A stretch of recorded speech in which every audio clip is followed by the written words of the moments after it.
கண்ணியமிக்க new Avadi road மஸ்ஜித் மதஹப் நூரியா பள்ளியின் தலைமை இமாம் மௌலானா மௌலவி ஹஸ்ரத் ராஜா முஹைதீன் ஆசிஃபி அவர்களை வாழ்த்துறை வழங்க அன்புடன் அழைக்கின்றோம். இமாம் அவர்களுக்கு சையத் ஹாமித் அவர்கள் சால்வை அணிவித்து கண்ணியப்படுத்துவார்.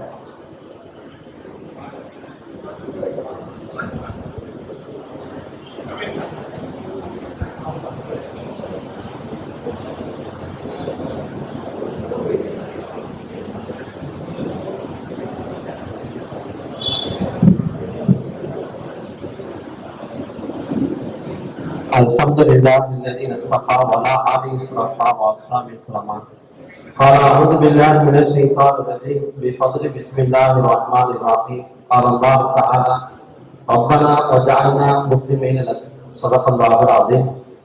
இந்த நிகழ்ச்சியை தலைமை தாங்கி எடுத்திருக்கக்கூடிய தலைவர் மற்றும் இந்த பள்ளியினுடைய நிர்வாகிகள், வந்திருக்கக்கூடிய மூத்த ஆளுங்கள் அனைவருக்கும் என்னுடைய இறைகணந்த அல்லாஹ்வுடைய துஆவை நாடியவனாக அல்லாஹ் நம்ம அனைவருக்கும் நம்முடைய வாழ்க்கையில் சாந்தியும் சமாதானமும் என்றென்று நிலவட்டுமாக ஆமீன். அல்ஹம்துலில்லாஹ். மூத்த ஆளுநர் மத்தியில பேசுறது ரொம்ப சிரமம் தான். அவன் குர்ஆன் ஹதீஸ அதிகமா பேசுறதை விட நடுநிலை ஒரு சில விஷயங்களை பேசு. என்ன பேசலாம்னு சொல்லி குர்ஆனையும் ஹதீஸையும் பார்த்துட்டு நோட்டீஸை திருப்பி பார்த்தோம். பள்ளியுடைய பேரு அஞ்சுமன் முகமதுன்னு சொல்லி இருக்கு. சரி, இந்த பள்ளியுடைய தலைவர் யாரு, செயலாளர் யாரு, இந்த பள்ளியுடைய இமாம் யாரு தேடி பார்த்தேன், யாரையும் கிடைக்கல. அப்ப உள்ளத்துல வந்தது என்னன்னா, நபி ஸல்லல்லாஹு அலைஹி வஸல்லம் அவர்களை கண்ணியப்படுத்தி சஹாபாக்கள் எல்லா இடத்துலயும் முகமது நபி ஸல்லல்லாஹு அலைஹி வஸல்லம் எப்படி முன்னிறுத்தினாங்களோ அதே போல இந்த பள்ளிக்கு முகமது ஸல்லல்லாஹு அலைஹி வஸல்லம் அஞ்சுமன் என்ற அந்த பேர் வைத்ததின் காரணமாக இங்க இருக்கக்கூடிய தலைவர், ஜமாத்தார்கள், நிர்வாகிகள் எல்லாரும் நம்முடைய சிறப்பு விருந்தினர்களாக நபி ஸல்லல்லாஹு அலைஹி வஸல்லம் அவர்கள் யாரை கண்ணியப்படுத்த சொன்னாங்களோ அப்படிப்பட்ட சிறப்பு விருந்தினர் என்ற ஒரு கண்ணியத்தோடு 10 இமாம்களை அழைத்து வரவேற்புக்காக வாழ்த்துறைக்கு அழைத்திருக்கிறார். இந்த 10 அப்படின்னு சொல்லும் பொழுது நபி ஸல்லல்லாஹு அலைஹி வஸல்லம் அஷரத்துல் முபஷ்ஷரான்னு சொல்லி 10 பேரை சொர்க்கவாசி சொன்னதன் காரணமாகவே அல்லாஹ் தஆலா இந்த நிர்வாகத்தின் மூலமாக 10 இமாம்களை அளித்து அப்படிப்பட்ட சொர்க்கத்துடைய பாக்கியத்தை நாமும் பெற வேண்டும் என்ற அடிப்படையில் அல்லாஹ் தஆலா இந்த பள்ளியினுடைய அந்த வரக்கூடிய அழைப்புகளை சிறப்பான முறையில் நம் அனைவருக்கும் எதிர்பாராதமாக தந்திருக்கின்றான். இந்த பள்ளியில எத்தனை இமாம்கள் பேசினாலும் இந்த பள்ளியினுடைய தலைவர், செயலாளர், பொருளாளர், நிர்வாகிகள், ஜமாத்தர் எல்லாரும் முன்னிறுத்தி இந்த பள்ளியை கட்டுவதற்காக எவ்வளவு சிரமத்தை மேற்கொண்டார்கள். அந்த சிரமத்துடைய கூலி என்ன 2 சொல்லிட்டு போயிடும். பல தடவை துஆக்கள் கேட்டிருப்போம், ஹதீஸ்ல கேட்டிருப்போம். இப்ராஹிம் அலைஹிஸ்ஸலாம் அவர் துஆ செஞ்சது, ரப்பனா வஜஅல்னா முஸ்லிமீன லக்க.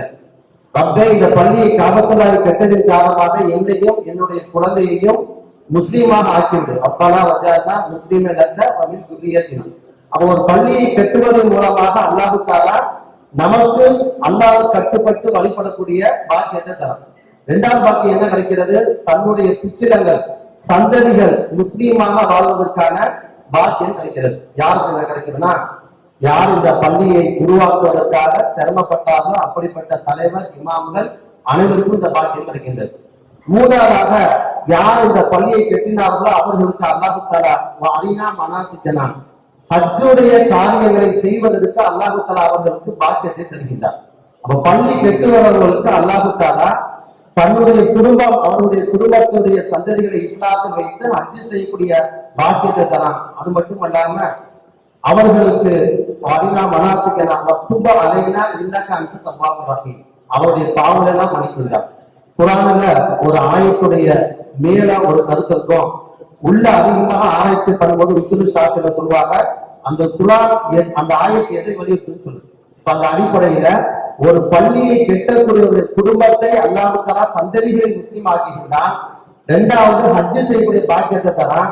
3வது அல்லாஹ் தஆலா அவருடைய பாவங்களை மன்னிக்கின்றார். அப்ப அப்படிப்பட்ட பாக்கியத்தை பெற்றவர்களாக இந்த ஜமாத்தார்கள், இந்த தலைவர்கள், இமாம்கள் இருக்கின்றார்.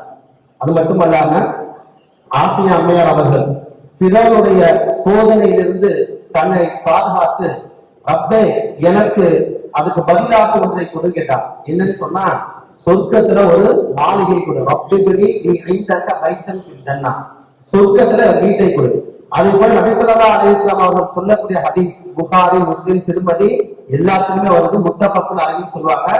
அப்படிப்பட்ட ஹதீஸ்ல மன் பனல்லாஹு மஸ்ஜிதன் லில்லாஹி, அல்லாஹ்விற்காக யார் ஒரு பள்ளியை கட்டுகின்றார்களோ பனல்லாஹு லஹு பைத்தன் ஃபில் ஜன்னah, அல்லாஹ் தஆலா சொர்க்கத்துல ஒரு மாளிகை கட்டுகின்றார். அந்த அடிப்படையில ஆசியா அம்மா கேட்கக்கூடிய அந்த சொர்க்கத்தை அல்லாஹ் தஆலா அவர் வஃபாத்துக்குள்ள ஒரு சொர்க்கத்தை கண்ணுக்கு முன்னாடி காண்பித்தார். அதுபோன்று இந்த பள்ளியை யார் உருவாக்கினார்களோ, அதற்கான முயற்சிகளை செய்தார்களோ, அவர்களுக்கும் அல்லாஹ் தஆலா நிச்சயமாக சத்தியமாக ஒரு சொர்க்கத்தை அல்லாஹ் தஆலா ஏற்பாடு செய்கின்றார். அப்ப இப்படிப்பட்ட கூலிய நம்மளும் பெறலாமா?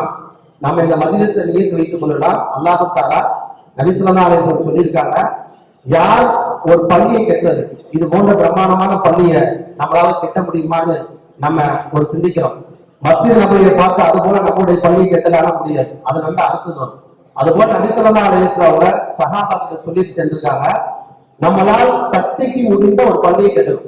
அதுக்கு நபி அவங்க கடைசியா ஒரு அளவுகளை சொல்லி சொன்னாங்க. இதோட முடிச்சுக்கிறேன்.